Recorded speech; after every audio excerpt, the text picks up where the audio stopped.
Luka ini harus segera dipulihkan.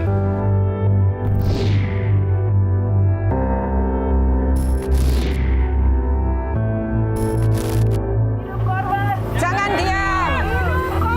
Jangan diam!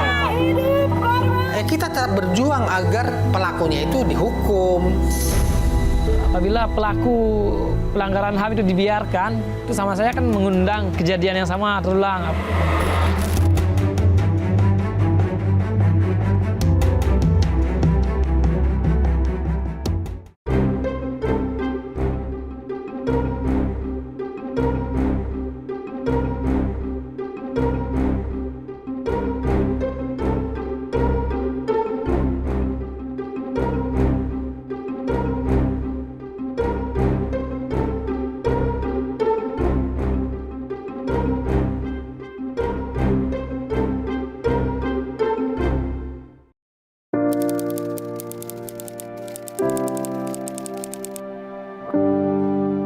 Luka ini harus segera dipulihkan agar kita mampu bergerak maju. Pemerintah menempuh penyelesaian non-yudisial yang fokus pada pemulihan hak-hak korban tanpa menegasikan mekanisme yudisial.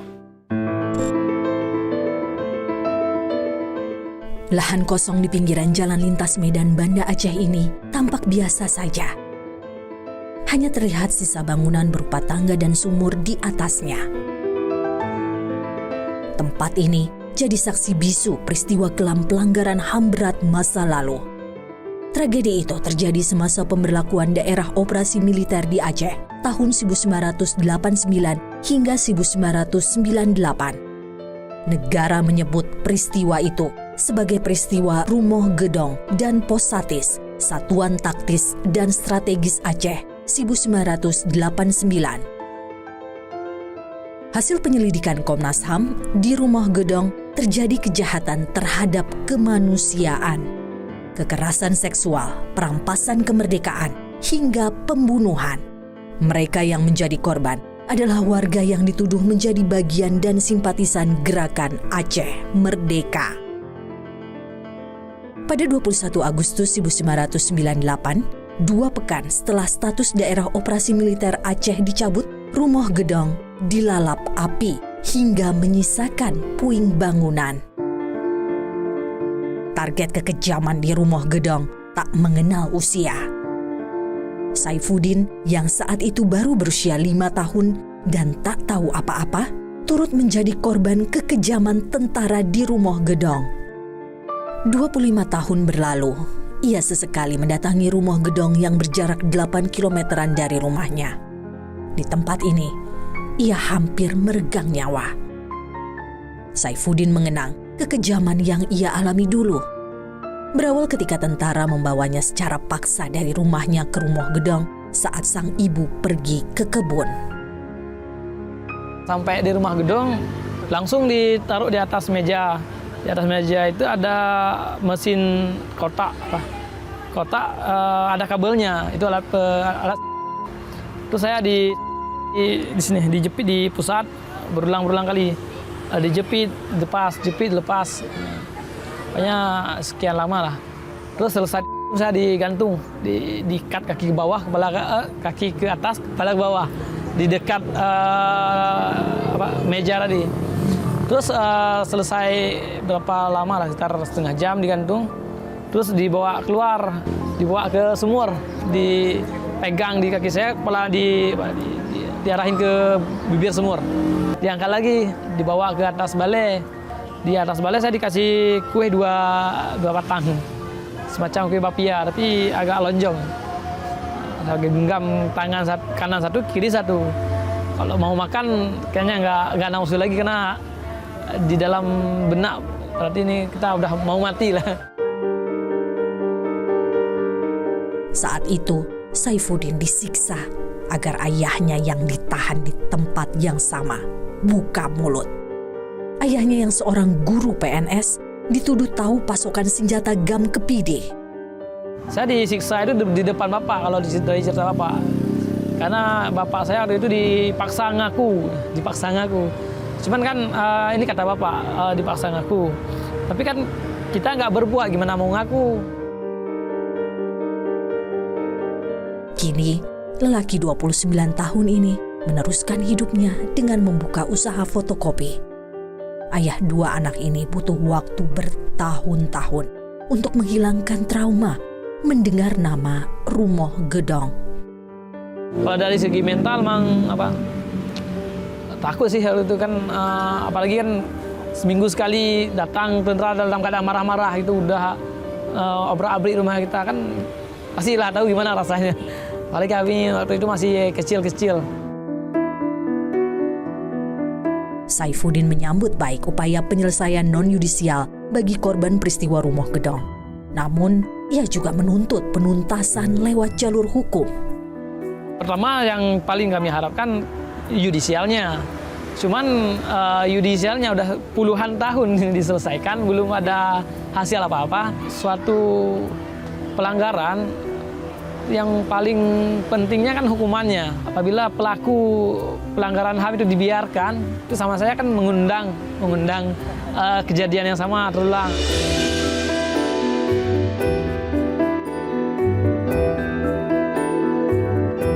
Saranah yang kini berusia 70 tahun masih menyimpan sepotong baju yang jadi saksi bisu kengerian di Rumoh Gedong.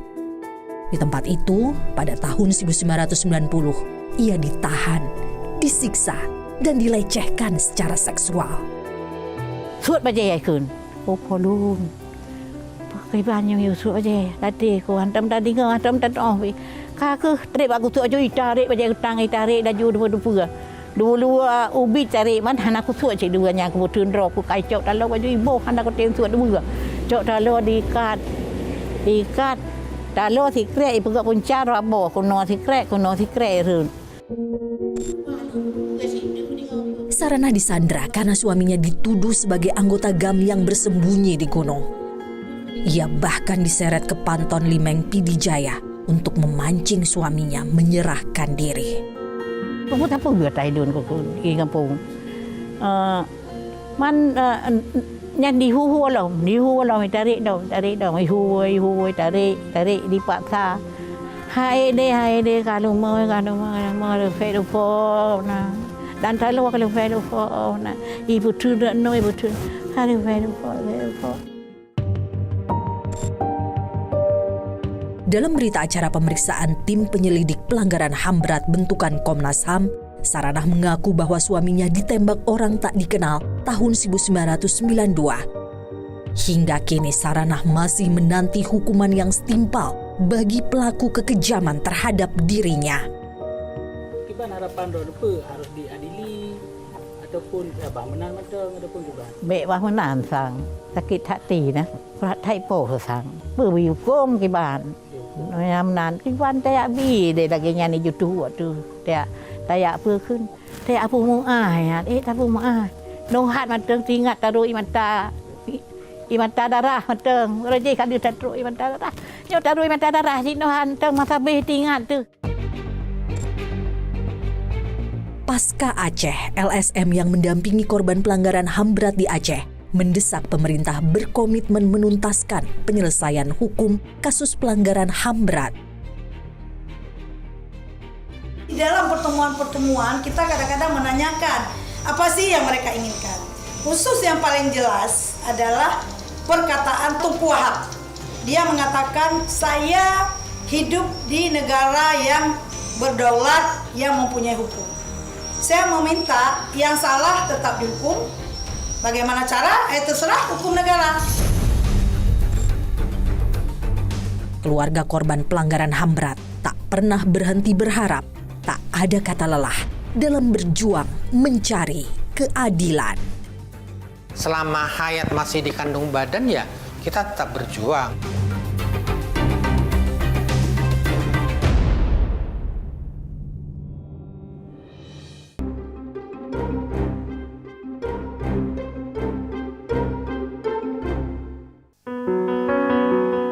Di usia senjanya, Payan Siahaan masih belum mendapat jawaban atas 1000 tanya tentang nasib anak keduanya, Ucok Munandar Siahaan. Ucok tak pernah lagi pulang sejak 25 tahun silam. Ucok tak sedang merantau. Dia satu dari 13 orang korban penculikan dan penghilangan paksa tahun 1997 dan 1998 yang hingga kini tak diketahui keberadaannya. Mahasiswa STIE Perbanas Jakarta itu terakhir terlihat oleh kawannya pada 10 Mei 1998. Saat itu tengah berkobar gerakan reformasi. Setelah itu, Ucok hilang bak ditelan bumi. Kami cari-cari loh semuanya kan, cari-cari semua pemilih semua segala macam. Terus nggak ada kan, terus kita jangan-jangan waktu dia itu di luar mungkin ditangkap sama tentara, karena waktu itu polisi kan masuk barak kan, nggak ada keluar. Ini kita carilah ke polsek, polres, kemudian ke kodim gitu, nggak ada. Payan masih merawat harapan, menanti keajaiban. Ada yang datang membawa kabar tentang anak bungsunya. Nanti karena itulah saya bilang kan kartu keluarganya namanya masih ada. Jadi seperti sekarang mau pilkada atau pemilu, undangan untuk dia untuk memilih selalu ada. Merujuk catatan Komisi untuk Orang Hilang dan Korban Tindak Kekerasan (Kontras), ada 23 orang yang dihilangkan secara paksa dalam periode 1997 sampai 1998. 9 orang dilepaskan, 1 orang dinyatakan meninggal, dan 13 lainnya hingga kini tak diketahui keberadaannya, termasuk Ucok Munandar. Mereka adalah para aktivis 98 yang menjadi target operasi penculikan oleh tim kecil Komando Pasukan Khusus Kopassus yang dinamai Tim Mawar. Tim Mawar bilang bahwa tim Mawar 11 orang itu yang yang ditahan itu, yang dihukum itu, mengatakan kami hanya menculik yang 9 orang itu, ya udah kami kembalikan. Nah, kami memang salah. Ya makanya kami dihukum gitu loh. Jadi artinya karena begini ya, Mahmil itu kan tidak melakukan rekonstruksi, tidak memanggil saksi. Pokoknya mereka akui, udah memang kami culik, udah dihukum sesuai dengan pasal-pasal mereka.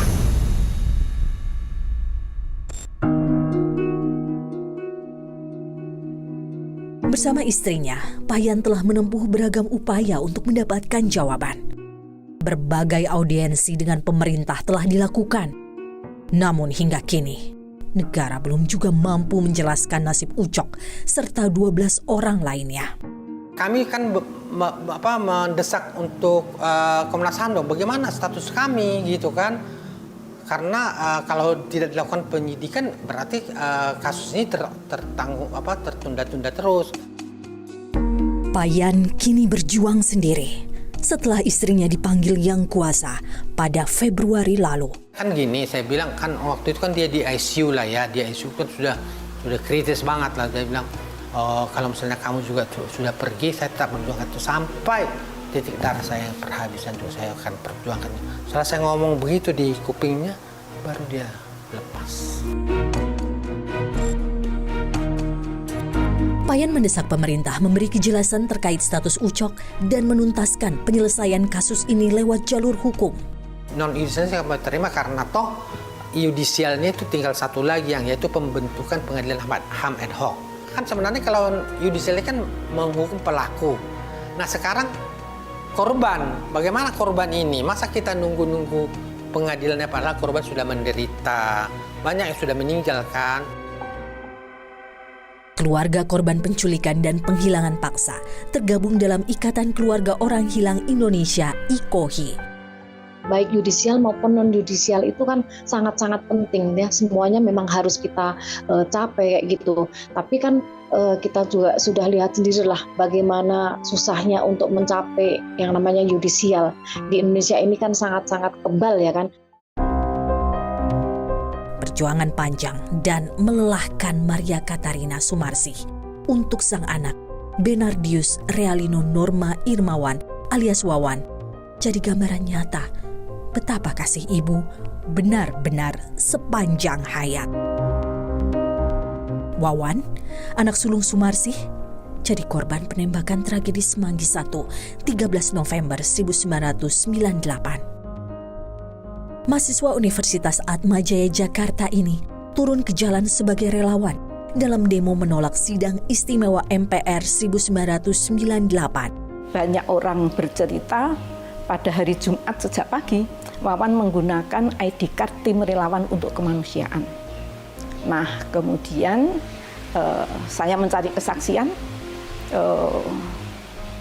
Banyak orang mengatakan bahwa pada saat itu ada tentara masuk ke dalam kampus, kemudian ada korban yang jatuh. Wawan tanya, Pak, itu ada korban jatuh, boleh ditolong atau tidak? Boleh, silahkan, boleh, silahkan. Kemudian setelah Wawan mengeluarkan bendera putih dari dalam tasnya, dilambe-lambekan sambil menghampiri korban, Wawan ditembak. 25 tahun berlalu, Sumarsih masih terus merawat kenangannya bersama Wawan. Ini saya lihat ada piring ini. Ya, jadi Wawan itu setiap saat selalu ada di hati saya. Kalau saya sedang lelah, saya suka nyebut nama Wawan. Nah, Wawan, ibu lelah. Ibu lelah, Wawan. Terus kemudian dalam pikiran saya, orang meninggal itu kan sebenarnya kan hanya masih hidup, hanya pindah pindah suasana ya. Kalau dulu di dunia, sekarang dia sudah di surga. Kalau menurut saya ya. Jadi Wawan masih ada. Kalau misalnya Wawan pulang lapar ya, kan tinggal buka piring, minum, buka tudung saji, dia langsung makan. Sumarsih adalah simbol perjuangan para keluarga korban pelanggaran HAM berat masa lalu. Ia gigih dan konsisten memperjuangkan keadilan agar para pelaku pelanggaran HAM berat mendapat hukuman. Saya tidak rela Wawan ditembak. Ketika Wawan ditembak, saya mati rasa. Mati rasa itu artinya saya tidak bisa merasakan saya itu banyak orang yang menolong saya ketika saya mati rasa. Saya merasa diberi kekuatan yang berlimpah-limpah untuk mewartakan kebenaran dan keadilan.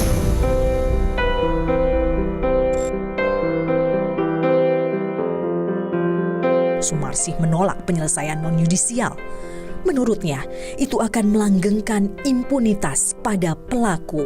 Penyelesaian non-yudisial itu tidak memberi jaminan di masa depan tidak akan terjadi keberulangan pelanggaran HAM berat masa lalu. Karena apa? Karena orang yang bersalah itu tidak diberi penjeraan. Tahun 2002 lalu, Komisi Penyelesaian Pelanggaran HAM Trisakti dan Semanggi yang dibentuk Komnas HAM mendesak pemerintah melalui Kejaksaan Agung untuk segera melakukan proses penyidikan. Namun hingga kini, rekomendasi itu belum juga dijalankan. Ini wajah hukum negara kita yang masih harus diperjuangkan.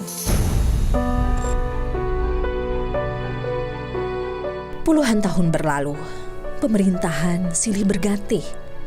Tapi penyelesaian hukum pelanggaran HAM berat masih jalan di tempat. Mengapa?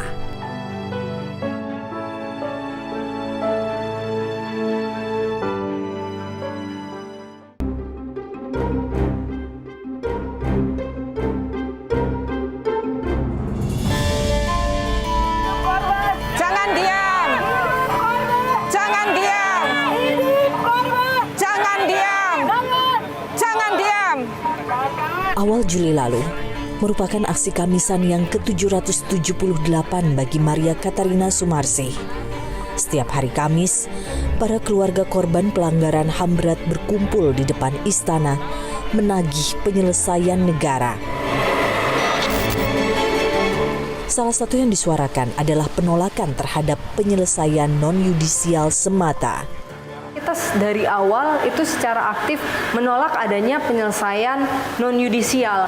Kalau negara benar-benar bertanggung jawab terhadap peristiwa pelanggaran HAM berat yang terjadi di Indonesia, negara semestinya melakukan proses non-yudisial yang berbarengan dengan proses yudisial ini, yaitu ada pemulihan dan juga ada keadilan di dalamnya. Pemerintah kini mulai melakukan 11 langkah pemulihan dan pemenuhan hak korban sebagai penyelesaian non-yudisial terhadap kasus-kasus pelanggaran HAM berat masa lalu. Ada 12 kasus yang diakui pemerintah yang korbannya mendapat manfaat dari mekanisme non-yudisial ini. Di antaranya peristiwa Rumoh Gedong dan Pos Satis Aceh 1989, peristiwa penghilangan aktivis secara paksa 1997 sampai 1998, kerusuhan Mei 1998, serta peristiwa Trisakti dan Semanggi 1 dan 2. Kalau tindakan reparasi atau pemulihan hak-hak korban menunggu putusan pengadilan yang merupakan proses yudisialnya, terus kapan ini pemerintah mau melakukan? Ini kan pilihan-pilihan. Pemerintah sudah menegaskan, Bapak Presiden sudah menyatakan, tanpa menegasikan proses yudisial. Dari 17 kasus yang dinyatakan pelanggaran HAM berat oleh Komnas HAM, hanya 4 yang sudah dibawa ke pengadilan HAM, yaitu peristiwa Tanjung Priok 1984, Timor Timur 1999, AB Pura 2000, dan Paniai 2014. Untuk kasus Tanjung Priok dan AB Pura, semua terdakwa diputus bebas oleh Mahkamah Agung. Begitu juga terdakwa tunggal di kasus Paniai yang divonis bebas oleh Pengadilan HAM. Untuk kasus Timor Timur, hanya 1 terdakwa yang dinyatakan bersalah, yaitu Yuriko Guterres, mantan Wakil Panglima Pasukan Pejuang Pro Integrasi Timor Timur. Sementara untuk kasus-kasus pelanggaran HAM berat lainnya, penyelesaian hukum terus terkatung-katung. Kita masih melihat bahwa tidak ada langkah yang signifikan dari Jaksa Agung untuk menindaklanjuti berkas penyidikannya Komnas HAM ke tingkat penyidikan. Komnas HAM dan Kejaksaan Agung, 2 lembaga penegak hukum dalam kasus pelanggaran HAM berat, tak kunjung menemui titik temu untuk membawa kasus-kasus pelanggaran HAM berat ke pengadilan. Selama ini masih ada perbedaan pandangan mengenai apa yang disebut dengan alat bukti yang cukup, standar alat bukti, cara dan prosedur pengambilan bukti dan kesaksian. Belum ada satu aturan bersama di antara Komnas HAM dan Kejaksaan Agung. Bandingkan pada awal tahun 2000 ketika Pengadilan HAM, Undang-Undang Pengadilan HAM itu ditetapkan, maka semakin ke sini semakin sedikit kasus-kasus pelanggaran HAM berat yang dapat dibawa ke pengadilan. Tentu ada perubahan dukungan politik ya. Yang dulu besar, sekarang boleh dikatakan semakin kecil. Komnas HAM tak bisa bergerak sendiri. Perlu komitmen pemerintah untuk menuntaskan kasus-kasus pelanggaran HAM berat lewat pengadilan. Pemerintah tidak akan pernah melarang kepada lembaga kejaksaan untuk melakukan proses itu. Kita akan dorong, kalau misalnya alat buktinya cukup di tahap penyelidikan untuk dinaikkan ke penyidikan, ya silakan. Pemerintah tidak pernah melarang itu. Korban pelanggaran HAM berat berhak mendapat jawaban dan keadilan. Namun hingga kini, penuntasan kasus-kasus pelanggaran HAM berat masih tampak gelap. Sampai kapan negara membiarkan korban dalam penantian? Selama hayat masih di kandung badan, ya kita tetap berjuang untuk mencari keadilan itu.